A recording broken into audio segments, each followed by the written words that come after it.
Welcome to another episode of On the Issues with Alon Ben-Meir. Today's guest is Ambassador Patrick Theros, Strategic Advisor and Non-Resident Senior Fellow at the Gulf International Forum. He served as the U.S. Ambassador to the State of Qatar from 1995 to 1998, and from 1991 to 1993 served as the Political Advisor to the Commander-in-Chief of Central Command. In this episode, Alon and Ambassador Theros discuss the U.S.-Israel-Iran war and the pending peace agreement between the U.S. and Iran, the impacts of the war on the region, and how this conflict has affected the political prospects of Donald Trump in the U.S. and Benjamin Netanyahu in Israel. Good morning to you, Ambassador Patrick Theros. I am honored and delighted to really have you. We've known each other now for many years. And, friendship, albeit we haven't been seeing or talking to each other every week or every, but I value very much your friendship. And thank you so much for taking the time to come to this podcast, specifically in a time like this. So much unknown, so much uncertainty, so much concern. Before we start, I'd like just to briefly, introduce you to our audience. So, Ambassador Patrick Theros is a strategic advisor for Gulf International Forum. Previously, he held position as political advisor to the Commander-in-Chief, Central Command. He was Deputy Chief of Mission and Political Officer in Amman, Charge d'Affaires and Deputy Chief of Mission in Abu Dhabi, Economic Counselor in Damascus, and U.S. Ambassador to the State of Qatar. In a career spanning almost 36 years, he also has served in diplomatic positions in Beirut, Managua, Dhahran, and Abu Dhabi, as well as in the Department of State. During that period, he earned 4 Superior Honors Awards. After retirement, Ambassador Theros served as President of the United States Qatar Business Council in 2000 to 2017. Well, your credentials speak volume, and you have, and I'm sure what you have to say it's of extreme importance, specifically nowadays. So let me begin, Patrick, if I may, ask you the question. Only yesterday or day before yesterday, it was announced finally that the United States and Iran agreed on a memorandum of understanding. Trump will call it a peace agreement, which is obviously is far from being a peace agreement. I'd like first to ask you, what's your take on what has happened thus far, and how do you see this agreement from your vantage point? Thank you very much, Alon. By the way, that was a really good introduction. But I would also like to say how happy I am to be working with you. You are a person that I have admired and respected, as well as just liked. You're probably one of the most credible commentators on the region, on the Middle East region, where I spent most of my professional life that I've ever known. It's been a privilege, and even in those rare occasions when we disagree, it has always been a lesson for me. So I'm happy to be here, and Thank you so much. let me try to take a stab at what happened. I mean, this thing has operated in the world of the surreal for the last several months. The attack on Iran by Israel and the United States at a time when negotiations were underway, and where the Iranians even seemed like they were, sort of prepared to talk. I don't know how far they might have, but there was nothing to indicate that the negotiations were going badly when we attacked. My only conclusion is that somehow or other, Bibi Netanyahu convinced Donald Trump that he could replicate what we did in Venezuela with Iran. That Trump actually believed that is an indication of how poorly he grasps the realities of the region. I think he grasps them a bit better now. He thought he was going to have an easy victory, did not want to commit ground troops, did not want to sustain American casualties under any circumstances, and thought that it was going to be so easy that he didn't think of the consequences for our allies in the Gulf. As for the Iranian asymmetrical attacks on the Gulf states, if he were listening to professionals, he would have known that the Iranians had long ago and repeatedly told the Gulf states that we're fine if you have a good relationship with the United States, because hopefully you can convince the United States not to attack Iran. Because if you do, we don't have a nuclear weapon, and we really don't need one. Our nuclear weapon will be to destroy the export capacity of the Gulf states across the Gulf. And they repeated this over and over again. I was once told by a Gulf senior Gulf diplomat that he had just come from a briefing by an Iranian delegation, which had even come with a slideshow on the damage they could do to his country's facilities. And this was well known, except I think no one bothered to tell Trump, or if they did, they convinced him that Iran would have collapsed long before they would have reacted this way. Not everybody's plans, of course. What is it? Clausewitz said that very few plans survive the first contact with the enemy. The Iranian attacks across the Gulf were not as catastrophic, but they were serious. But the Iranians quickly discovered that no one thought that they would be able to close the Strait of Hormuz, and they did. And after a while, it dawned on everyone in sight that the closing of the Strait of Hormuz could lead to a worldwide economic catastrophe along the line, for different causes, of course, along the lines of the Great Depression of 1929. Right. So I think this was the first moment when reality struck Donald Trump. The only way we can open the Strait of Hormuz militarily would be a full-scale invasion. I suspect that we do not have enough ground troops right now available to launch such an attack, seize the 90 kilometers of mountain that face the Strait of Hormuz, and then hold them. We would probably be calling up reserves. He would need to commit something in the vicinity of 150,000 troops, with counting all the replacements and so forth, to take and to hold and to keep the strait open. And you've still got the odd missile and drone striking ships in the Gulf. So the reality came, and he began to negotiate, I think, seriously. One of the side effects or the consequences of the Israeli attempt, not attempt, the success at the decapitation of the Iranian leadership, is when they didn't expect people to fill in so quickly, and they also have no idea, they being the U.S. government as well as the Israeli government, they have no idea, but they have a very limited idea as to who is really in charge on the Iranian side. If it is a person in charge, is Mujtaba, is the new supreme leader or not? Are there factions? Is it the IGRC? And the Israelis have excellent intelligence on what they were trying to do, which was locating people and assassinating them. But it appears that below the leadership level, they are no better connected than anybody else is.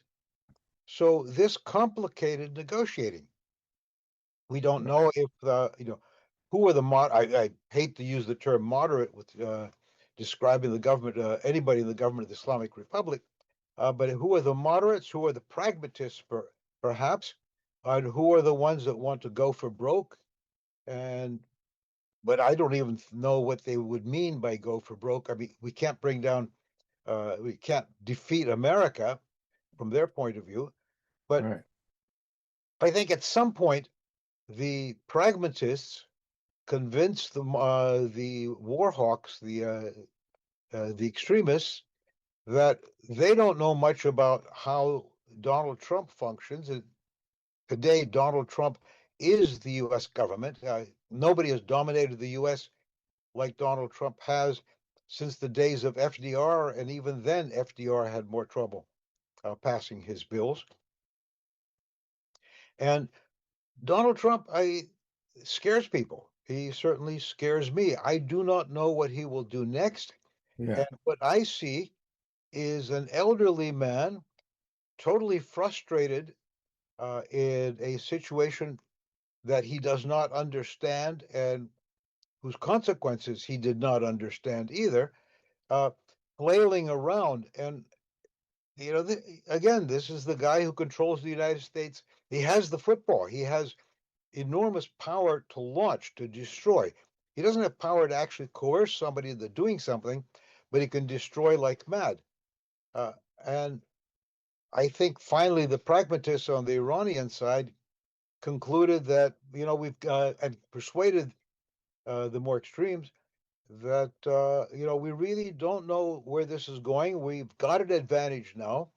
Uh, he can't he cannot afford to force it to how can I say, to commit the forces necessary to control the Strait of Hormuz.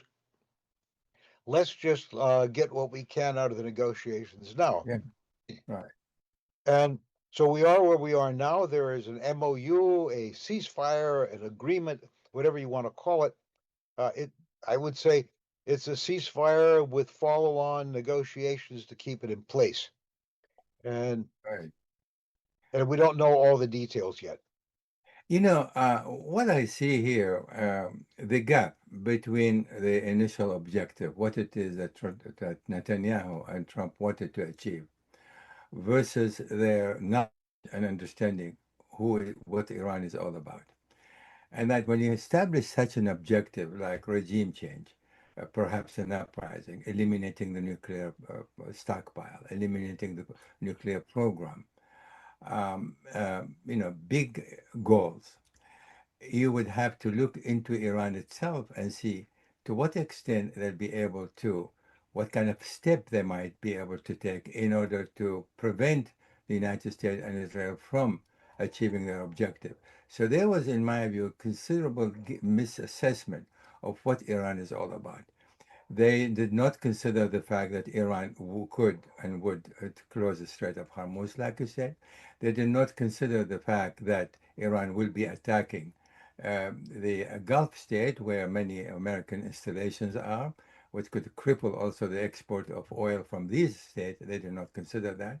They did not consider the fact that the resiliency of the armed forces in Iran. They did not consider the geography and the history of Iran and how proud these people are. So when you want to fight against someone like this, you have to take all of that into consideration, in addition to the fact their mindset, where they're coming from, the way they think, what they think of themselves, what they think of the West, what they think of Israel. The lack of consideration of where Iran is all about, and establishing certain goals that are completely inconsistent and impossible to fulfill, to implement, given their lack of understanding. That is really where the failure came, in my view. You yourself and myself and many others predicted that. We've been saying time and again, this was an ill-fated attack.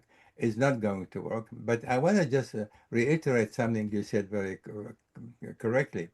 Netanyahu was a major force that pushed the front to do that. So then, as the story was, told in the New York Times by Maggie Haberman, who they have a meeting in the White House, and with Vance there, the Secretary of State Rubio, and others.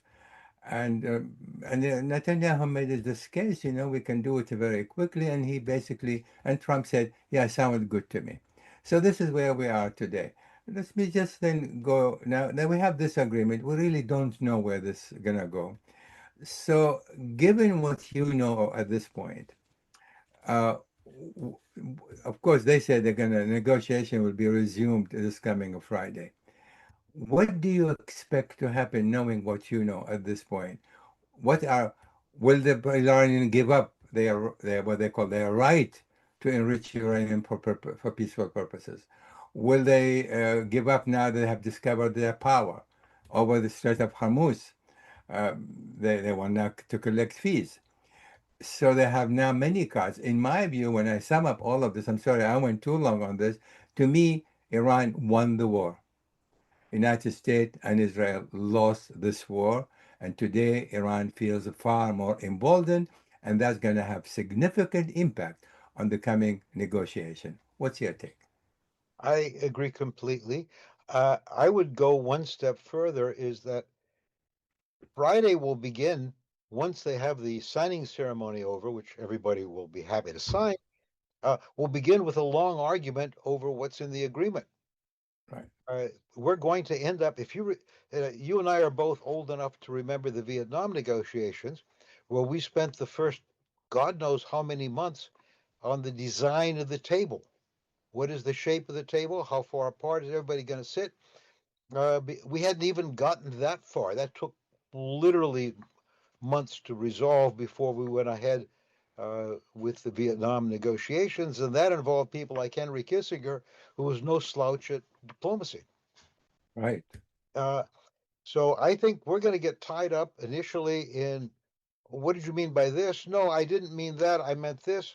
And it's going to be, one, impossible for the outside world to understand, or not the outside world, for the American public in particular to understand what's going on. Uh, and it will run into numerous opportunities to just stretch it out. I do not believe there is anybody on the Iranian side at the moment who would upset this, because in the short term, Iran has gotten the first payoffs by the opening of the strait and the suspension of the American blockade. Because at this point, Iran can breathe. Uh, and now, as the Gulf states begin to recover from what has just happened, they're going to put their full diplomatic pressure on the United States. Please, God, do not let this, don't go back Happen again. Right. to the closing of the strait. Yeah. So Yeah. long before we get to substance. Right. Now, the conflict, obviously, even if there is to be an agreement, let us say it takes 5 months, 6 months. You remember the initial agreement with Iran that negotiated with Obama took nearly 2 years to accomplish. And I feel today, I don't think that Trump is going to get any better deal than what Obama has been able to achieve. So all of this is, but the point is, this is a region. Let's say you resolve the issue, the program, or the nuclear program. Let's just say you resolve the question of the long-term arrangement in connection with the Strait of Hormuz. But then, where do we go from there? That is Iran. It has its own agenda, regional agenda. It still would like to become the region hegemon. And they have tremendous, and they threaten Israel, continue to threaten Israel existentially. Israel, specifically Netanyahu, has been obsessed with Iran now for the last 30 years. He was seeking regime change from day one since he came to power in 1996, 30 years ago. So something need to change in the dynamics of the conflict between Israel and Iran, and Iran and its proxies, namely Hezbollah, Hamas, the Houthis, and others. In my view, you can reach any kind of an agreement you want between the United States and Iran, as Obama has done, but that did not prevent the back and forth between Israel and Iran. And Iran position vis-a-vis the Palestinian, it's well known. So from your perspective, I'd like to look at it from a global geopolitical, where this is going to go. That is, we can settle now this interim agreement, but then if the tension, the animosity between Israel and the United and Iran continues, well, it's only a question of time, and there may very well be another flare-up. If the resistance, the axis of resistance, so to speak, of Iran continue to equip them and train them, well, still they'll be still ready to threaten Israel time and again. So we need, in my view, we need to look at the core conflicting issues between Israel and Iran, which is critically important.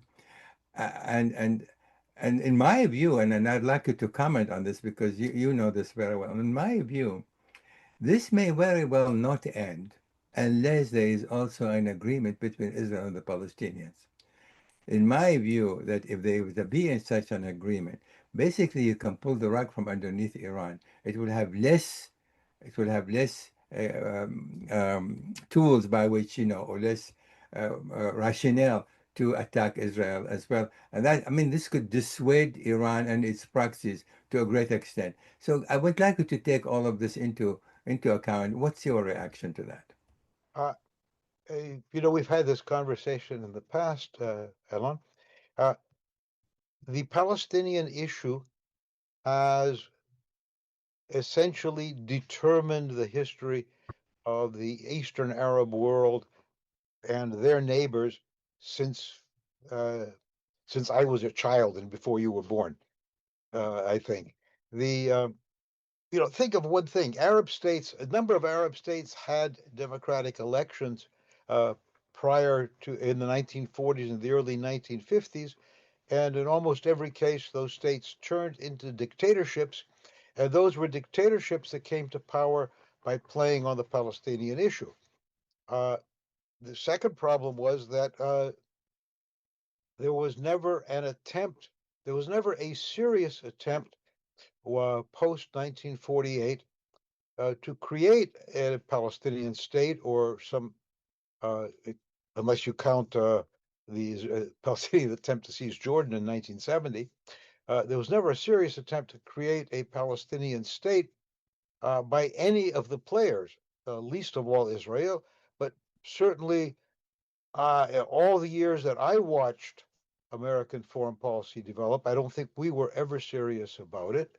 And I think the majority of the Arab countries, with the possible exception of Jordan, I say possible exception, were ever serious until quite recently that we need to have a Palestinian state to balance off, to provide for the fact that a very large number of people, now numbering into the millions, see themselves as Palestinians, see themselves as under occupation, and will stir up, and their presence, as well as their actions, will continue to determine the politics of so much of the region. Correct. That's exactly the point. Yeah. Yeah. And so you cannot solve anything. You can put band-aids on the other problems. I think the Abraham Accords would have fallen of their own weight if this hadn't occurred. Now I have no idea what's going to happen there. But every state in the region is literally coming out of this badly damaged. Israel, first and foremost, is not so much physical damage, but it has lost the,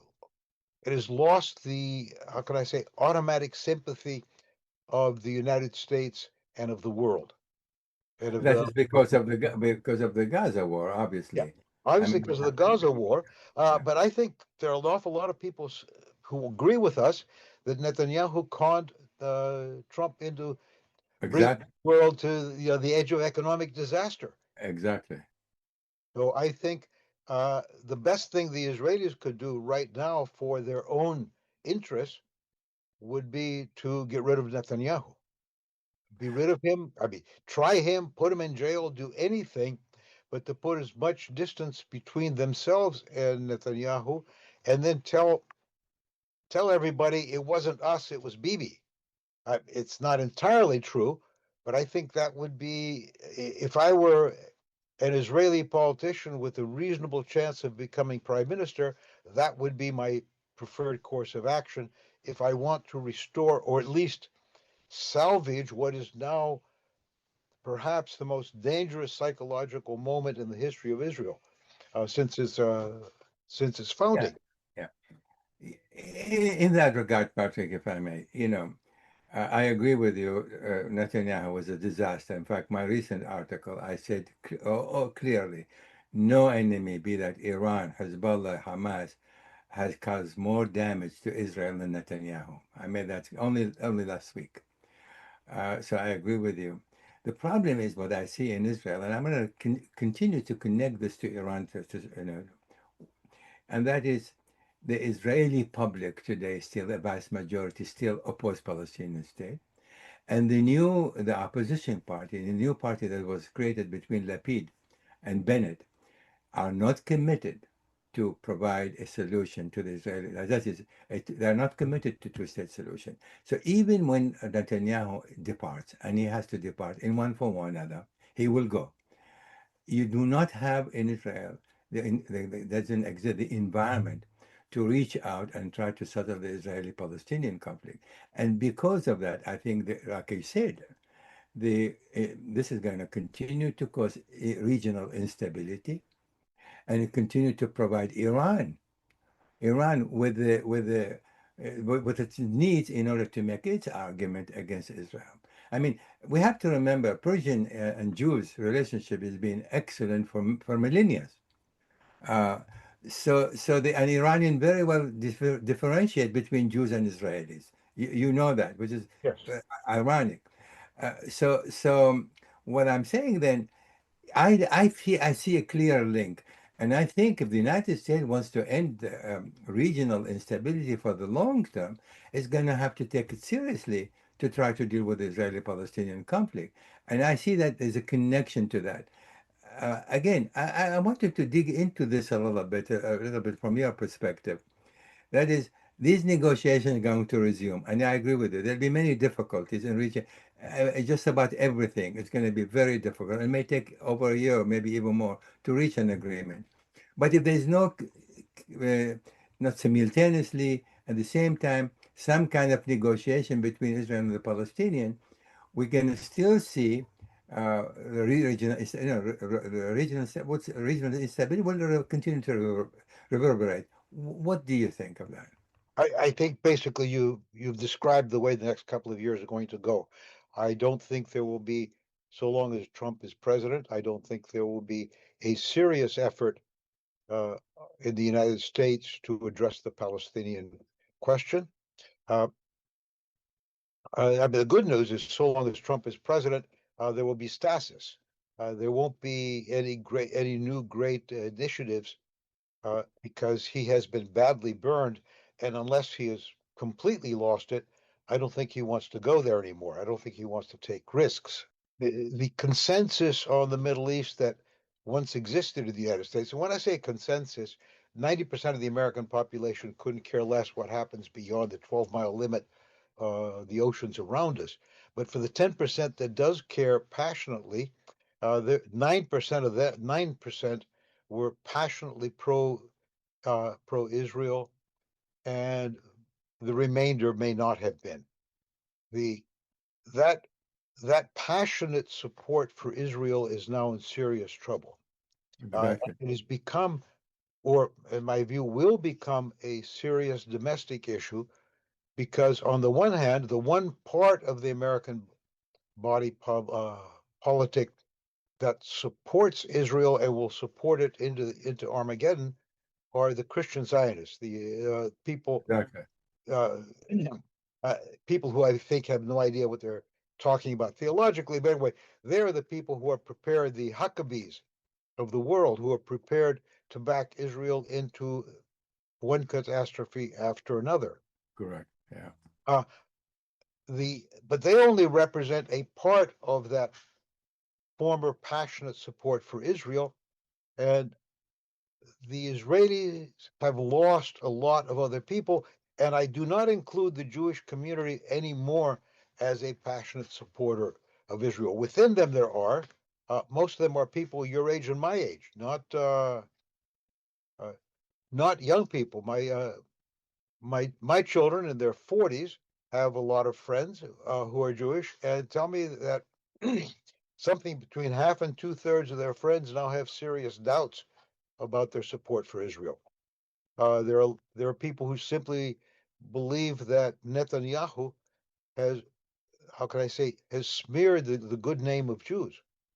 Absolutely with you. Let me go back to the Iran situation. Now, Netanyahu's reaction and his government, specifically also the defense minister, said, we are not required to abide by this agreement, specifically in connection with Lebanon.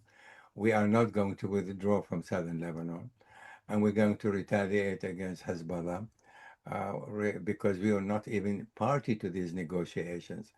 Now, do you think that at this juncture, will Trump be able to rein on Netanyahu? That's because I think one of this big scheme that Israel has in terms of connection with Lebanon is to want to retain part of southern Lebanon permanently, as a part of. I agree. As the Jewish dream of the greater Israel is a chunk of Lebanon as well, beside a chunk of Syria. So this government, at least until the election, will continue to resist, to say the least, this agreement. What do you think and given what you just said, which is absolutely correct, the almost unequivocal support of the Christian Zionists, so to speak, what do you think Trump is going to do in order to rein on Netanyahu? A lot depends on if Trump senses that this is bringing down the whole structure of the ceasefire or MOU or whatever you're doing. I think Trump reacts to threats against his properties, his successes. If Trump perceives that that what Israel is doing in Lebanon will bring down everything he's trying to put back together, then I think he's going to make it much more difficult for Netanyahu to proceed. And also, I think that there will be, in their own interest, the Europeans will finally start to understand that they have to get more involved. One of the interesting things about Lebanon, as opposed to the Palestinians have, for a variety of reasons, good and bad, given themselves a bad name, almost as bad a name as Jews have sometimes, a bad name in Europe and elsewhere that they don't deserve, but that is real. The Lebanese don't suffer from that problem. And on top of that, and and it's sad, but on top of that, the fact that Lebanon is perceived as a Christian Arab state changes a lot of the dynamics. So if the war has moved from the Persian Gulf back to the Levant, and it is Israel attacking Lebanon, I think the more and more the Israelis will find themselves in deeper economic and political problems. People will not have any interest in defending Israel from Lebanon, and Hezbollah is going to paint itself once again as the Israeli resistance. A lot depends on how clever the Iranians are at playing this. They clearly don't want to close the straits again, but if they we might close the straits again, or if they fire some rockets some missiles into Israel, just enough to keep the world tense and unhappy and scared, then I think you're going to see more and more pressure on Israel to put an end to this adventure in Lebanon. Yeah. I don't know enough about how many Israelis actually are prepared to go to war and send their children to go to war to seize southern Lebanon. I doubt that it's a majority. There are an awful lot of them who support this, as long as it's not their kid getting shot at. but I don't know that. I'm not that comfortable dealing with Israeli internal politics. Well, I mean, the Defense Minister Israel Katz said it openly the day before yesterday. We are not going to withdraw from southern Lebanon comes what may. But going back to to what you mentioned about Trump. Now, Trump may feel that if he feel that Netanyahu is spoiling or undermining his effort to reach some kind of an agreement, a more permanent agreement with Iran, he will turn against Trump. He will not hesitate to do so because he will not allow Netanyahu to prevent him from claiming victory or claiming success in this particular zone. But on the other hand, Trump is facing a midterm election comes November. The MAGA movement is still, by and large, support Israel. Do you think between now and November, as the negotiation with Iran is going to start this Friday, may continue, who knows, for months to come. For sure, it's not gonna. I don't think they will achieve anything in 60 days, at least not much of anything. Do you think during this period, next between now and November, uh, Netanyahu may feel this way? Well, there's an election in the United States. I can do pretty much for them because Trump will not turn against me because he doesn't want to alienate his constituency. Do you think this has some merit?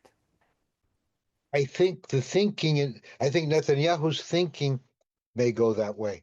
And I don't know how much Netanyahu has absorbed the lessons of the last few months, but he may think that way. I frankly am not certain that the that's trying to spoil the elections for Trump would come out well for Netanyahu.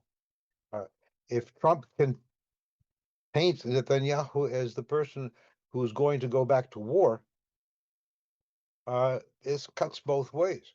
The Christians, Zionists may, you know, they are looking forward to Armageddon, but the rest of the MAGA movement, I spend a lot of my time because I have relatives in the Rust Belt. I spend a lot of my time talking to people who are pretty fanatic MAGA, uh, but are not Christian Zionists.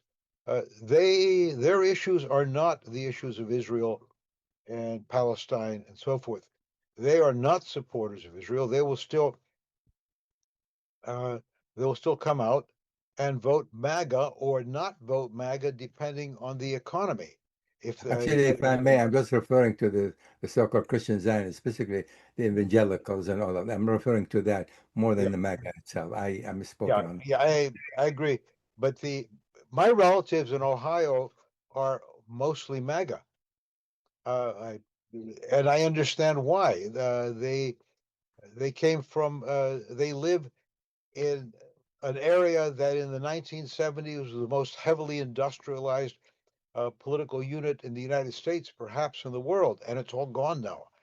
And Trump was the first person who actually appealed to them, who said, "I feel, who's I'm going to fix. I know there you got you were ruined by China, you were ruined by Wall Street, you were ruined by I don't know whom, and I'm here to save you."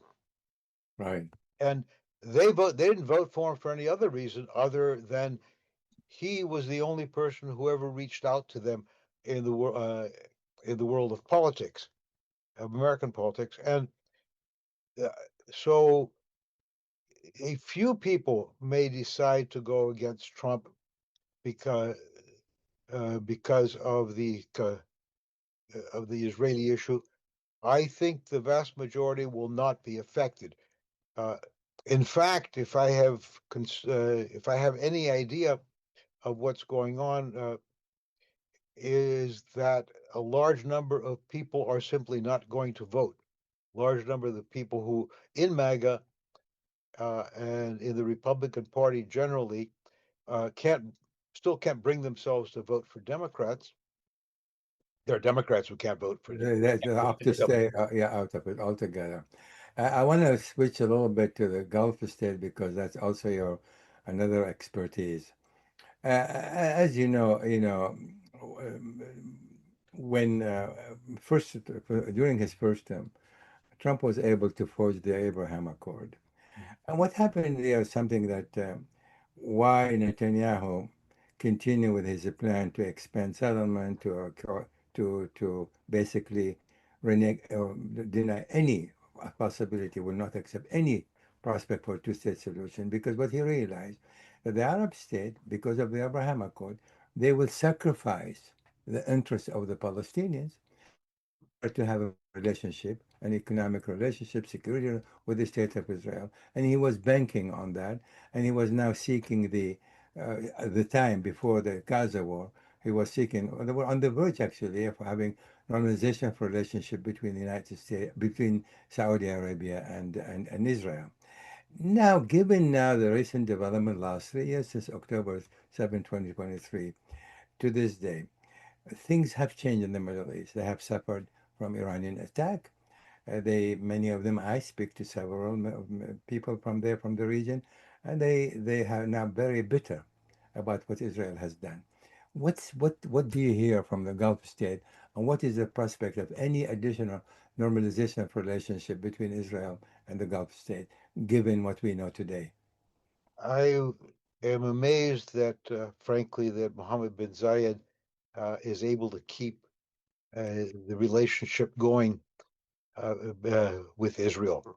This is clearly a government elite geopolitical strategy in the stratosphere, because the conflict in the Gulf is between the UAE and Saudi Arabia as much as it is with Iran or with Israel.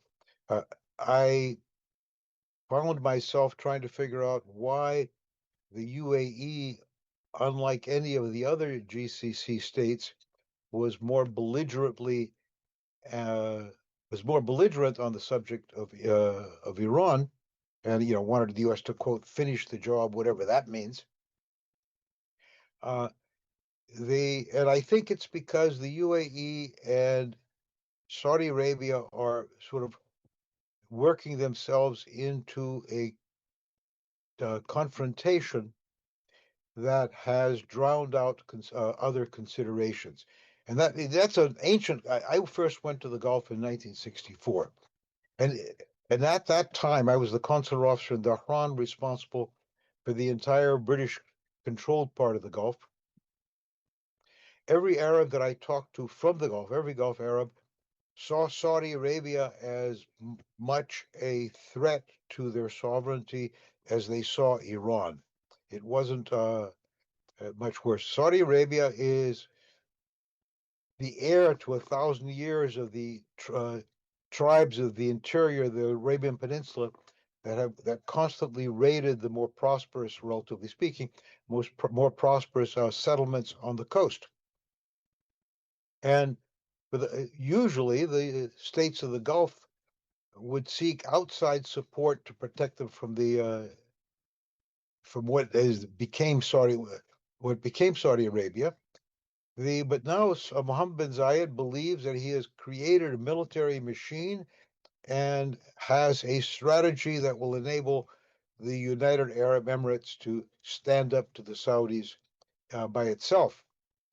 And in my personal opinion, and I feel very strongly about this, is Mohammed bin Zayed joined the Abraham Accords in hopes that he could create an alliance with Israel against Saudi Arabia. He never really was interested in Israel helping the UAE against Iran. Matter of fact, I talked to some people who know him quite well at the time, and their response was, one of the things that worries us about the Abraham Accord is that Israel will use it to drag us into a war with Iran. Right. And for the UAE, this is recruiting Israel as an ally against Saudi Arabia. Saudi Arabia is the enemy right now, not Iran. He wanted the U.S. to knock out Iran, whatever that means, so that he wouldn't have to confront two enemies. And I think we do need to follow the story between Saudi Arabia and the UAE much more than we have in the United States. Yeah, I agree with you. There is that So the Gulf. Abraham Accord, now, I mean, it's dead. I'm sorry for interrupting you. No, Abraham it's okay. Accord, dead in Saudi Arabia. Yeah, my feeling, the way I see it, the Gulf state. Let's just for a minute put aside the interest of UAE and the UAE long geostrategic plans. The Gulf state are there's Israel who seeks to become a regional hegemon, and I mean it's known. There's Iran who wants to be the regional hegemon, and there's also Turkey. And the Gulf state, pretty much, they are the who is going to win the prize, who is going now to be able to enlist the Gulf state in order to consolidate their hegemony. Is it going to be Israel, or it's going to be Iran, or it's going to be Turkey? As you know, the Turkey, Iran, Turkey, Saudi Arabia, and Pakistan just formed an alliance. Um, so what we're going to see in the future, in my view, is this competition between Israel, Iran, and their campaign seeking regional hegemony. And the Gulf state are in the middle. They are the prize that everybody would like to sort of have a closer relationship, if not really control. That's one thing that I would love you to address. The second thing is that given what happened now as a result of the Iranians attack the Gulf state, and given the fact that these Gulf states were not happy at all with what Trump has done, do you think now they're also looking at other options in terms of where they want to see themselves 10, 15 years down the line, given now that the world is becoming more a multipolar, rather than dominated primarily by the United States? What do you see their options at this point, Uh, given these two elements? they don't have good options, but they know that. I was present at a conversation once, 10 years ago, uh, during during our fiasco in Iraq. And this was a conversation in the hallway of another conference with several very senior diplomats from across the Gulf engaged in a we can't trust the Americans anymore. They are irrational and they do things that are not in our interests. So where do we go? And then there was this conversation. Oh, we can't do China for one reason. Europe's hopeless. Russia is too close to Iran. But they have been talking about this for a long time. And right now, they can't let go of the United States. And just in terms of pure power, we are still the most powerful country in the world. Uh, but we are not behaving in their interests as much Right, anymore. Uh, I called, if you remember, the Israeli strike in Doha in an attempt to kill the Hamas negotiating team. I called friends in Qatar just to express my concern if they were well and so forth. And everybody I called began the conversation by telling me that they had lost all trust in the United States. right, right, And it's there. So they feel very threatened right now. I think Turkey has a really good chance of building an alliance with the Gulf states at the moment. Uh, yeah, given my national origins, that doesn't make me very happy, but that's the truth. The Turks are seen as not a threat. Uh, they they may be a threat to the Levantine states, to Iraq and Syria, or particularly Syria, but they are not a threat to to the states of the Gulf, and they have deep interest in appearing as their protector.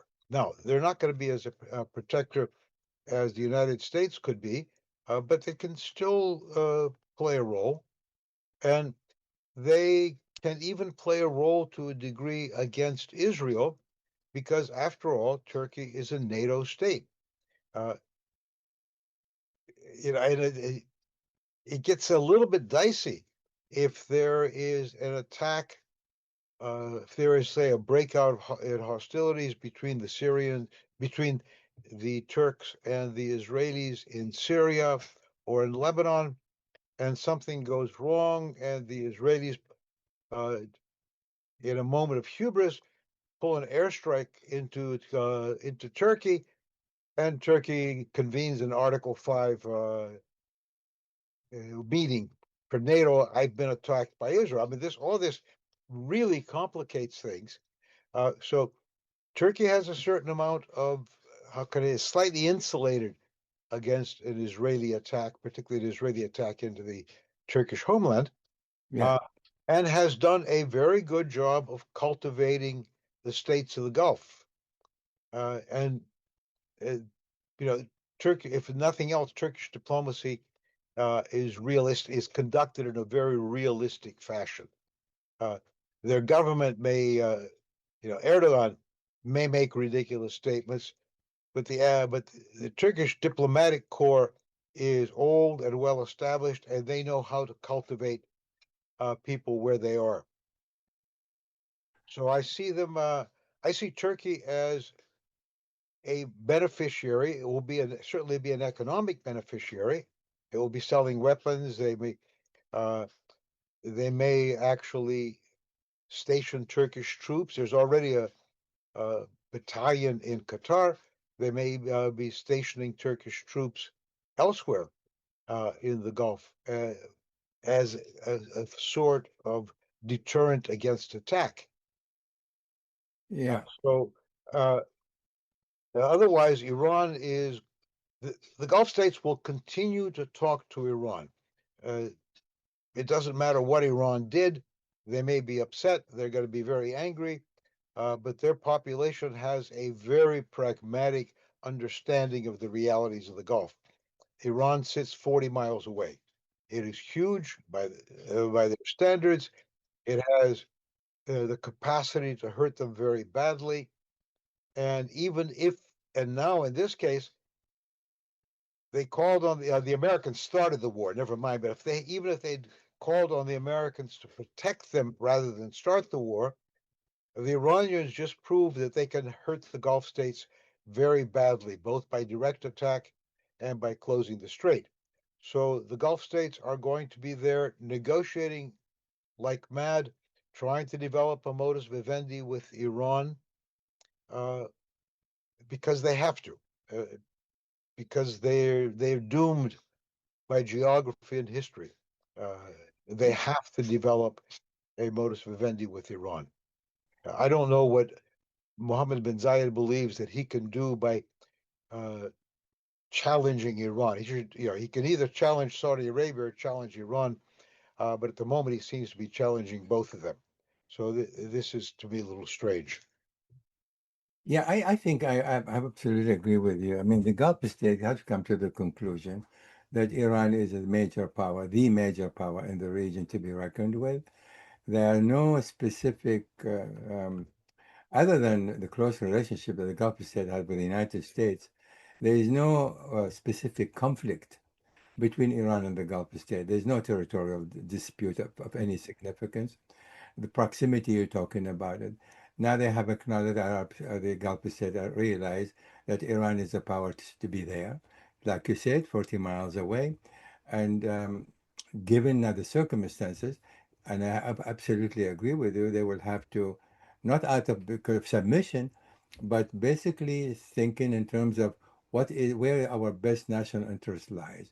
And our best national interest is to have not cordial relationship with Iran, but rather, close relationship over time to develop close relationship between Iran and the Gulf state. Of course, there is always a religious component between Shiite and Sunnis.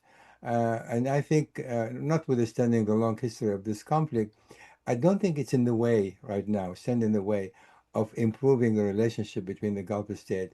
Now that Gulf state basically they have the reason to move toward more reconciliation with Iran than even inviting Turkey to be part of that, because they're probably getting a little tired of being outside powers, be that Turkey or Israel or certainly United States, that having depending on them. I think they want to be less and less dependent on the United States, and certainly they don't see Israel, at least in the short term, as a partner that they can trust that can going to serve their interest. What's your take on these 2 points? Well, let me tell you a brief story. I was at a conference in Doha during the Doha Forum, and I attended one of the smaller conferences, one smaller meetings in between, which was on technology and artificial intelligence.